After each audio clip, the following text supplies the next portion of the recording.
Okay guys, welcome back.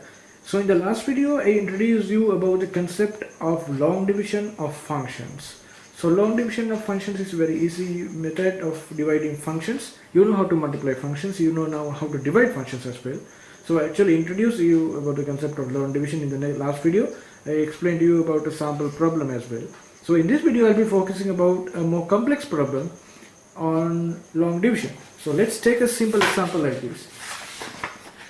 So if you are given something like this, say 3x to the power 4 plus 7x cubed minus 6x plus 2, right? So you have to divide this, say by x plus 1. So when I divide this by x plus 1, I am asking what is the remainder of this function.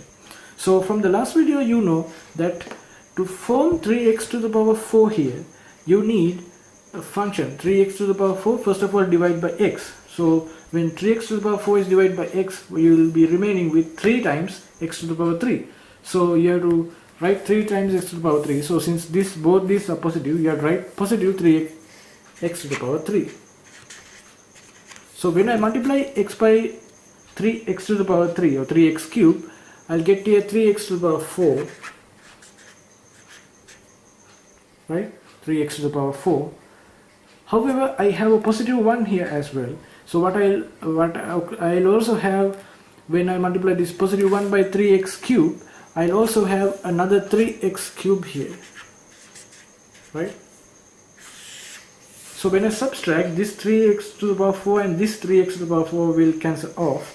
And when I subtract this 7x cube by 3x cube, I will be remaining with 4x cube. 4x cube. Again, to form 4x cube, I need 4x squared here, because when x is multiplied by 4x squared, I will get 4x cube, as well as when I divide 4x cube by x, I will get 4x squared. So I need positive 4x squared here. So it will be positive 4x squared. So when I multiply x by 4x squared, I will be getting 4x cube here, plus this 1 times 4x squared is, again I will get a 4x squared here.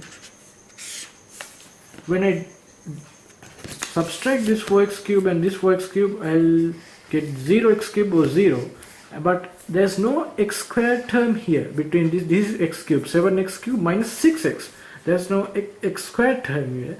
So I don't have to subtract an x squared term from here. So this term and this term will cancel off. So I'll be remaining with 4x squared.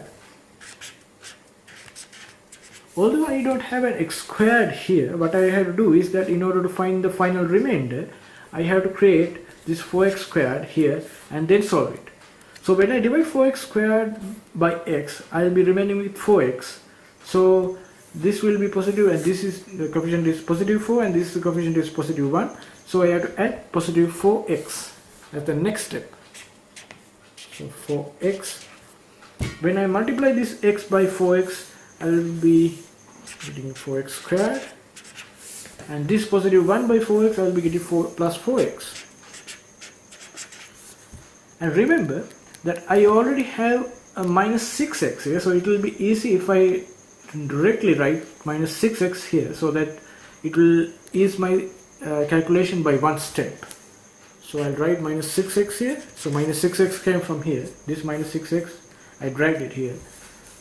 So this 4x squared and this 4x squared will cancel off.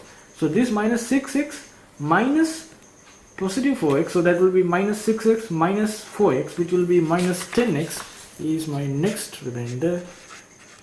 And I get this positive 2 as well here. So I have x here, and I want to create minus 10x. So if I want to create minus 10x, I have to add or subtract a term here, so that this term times this term will get me minus 10x. Or in other words, when I divide this term by this term, that's the term I have to add or subtract here. So when I divide minus 10x by x, I'll get minus 10. So what I'll do is that I have to subtract 10 from this expression. So x times minus 10 is minus 10x. Minus 10x plus 1 times minus 10 is minus 10. So this minus 10x and this minus 10x will cancel off. So when I subtract 2 minus 10, that will be 2 plus 10, which is 12. So I have a constant here. I have a linear expression here. So I can't divide 12 by x plus 1. So my final remainder will be 12. Alright, so that's a simple example in which long division plays a key role in the division of functions of any form, whether it's linear, quadratic, cubic or quartic or anything.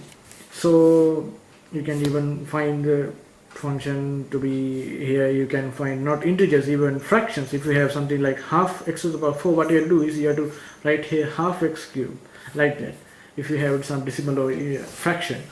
So this example provides a key important example to elaborate more about the concept of long division and the division of functions. So in the next video I'll be focusing on the next theory of functions, so the theories on functions, which is the remainder theorem. And thanks for watching this video, and see you then.